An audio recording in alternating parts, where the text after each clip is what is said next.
साधकों के मन में एक संदेह है, एक शंका है, जो हम बात कहते हैं कि रैलियां जो है, जो विरोध प्रदर्शन हम करना चाहते हैं, आश्रम मैनेजमेंट को सामने अपनी मांग रखना चाहते हैं, उसको लेके जब हम कहते हैं अलग अलग क्षेत्रों में रैली निकाली जाए, अलग अलग नगरों में अलग अलग जगहों पे रैली निकाली जाए, एक जगह पे सामूहिक नहीं, अलग अलग क्षेत्रों में, अपने अपने क्षेत्रों में जैसे हम कहते हैं, तो उसका अर्थ क्या है? हम क्यों कहते हैं कि अलग अलग क्षेत्रों से रैली निकाली जाए? आज इसका अर्थ आप समझाएं जरा साधकों को। जी, अपनी छोटी सी बुद्धि से प्रयास करूंगी बहन, और शायद उम्मीद करूंगी कि मेरे साधक भाई बहन भी इसको समझने का प्रयास करें। ऐसा हम क्यों सोच रहे हैं? क्योंकि देखो, जब समस्याएं आती हैं तो उनका निदान सोचा जाता है। मथुरा वाला प्रोग्राम क्यों बंद करा पाए? क्योंकि पूरा प्रोग्राम महाराज जी के नाम पर था। हमारा एक नेता तो नहीं कहूंगी क्योंकि वो महाराज जी हैं, हमारा नेतृत्व करने वाले वो थे, तो उनके ऊपर एफआईआर कराई, उनके ऊपर केस किया और सारी मुहिम बंद। हमें कितना रोष हुआ था अपने हृदय में, हम तो थे, हमारा तो अधिकार था, हमारे तो बापूजी थे, हैं, हमारे तो बापूजी हैं, हमारा अधिकार क्यों छीना? परंतु उस मुहिम को चलाने वाले नेता के ऊपर एफआईआर कर दी इन्होंने।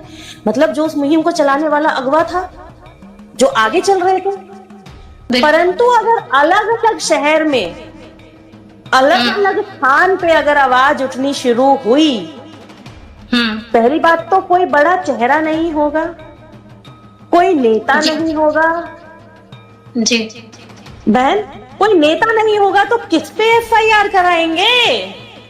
बिल्कुल में डालेंगे, फिर वो जनता की आवाज कहलाई जाएगी।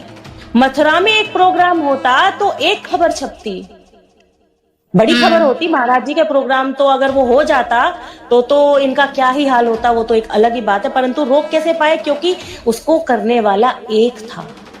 परंतु हर अलग अलग शहर में, अलग अलग राज्य में अगर रैलियां निकलती हैं, आश्रम मैनेजमेंट हाय हाय, और कोई बड़ा चेहरा नहीं, आम जनमानस जब रोड पर रैली निकालेगा और जब इनसे सवाल करेगा, जो सबूत तुम रोड पे लगाते हो उसे कोर्ट में लगाओ, और वही बात जब आए दिन अखबार में छपेगी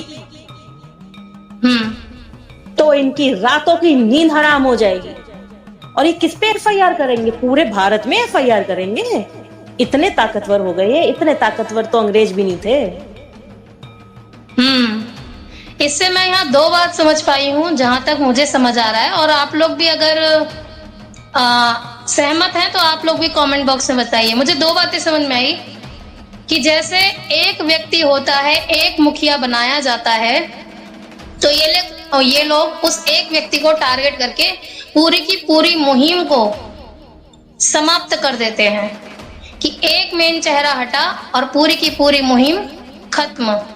लेकिन जब वही एक साधकों का हुजूम होगा, एक साधकों का ग्रुप होगा, जैसे महाराज जी बोलते हैं, तो ये वही वाली बात हो गई जैसे अंग्रेजों के शासन में कोई मुखिया नहीं था, सबकी अलग अलग एक जैसी सबकी आवाजें थी, सब अपनी अपनी आवाजों को बुलंद कर रहे थे, और जब एक आम आवाज उठती है तो उसे दबाना मुश्किल होता है।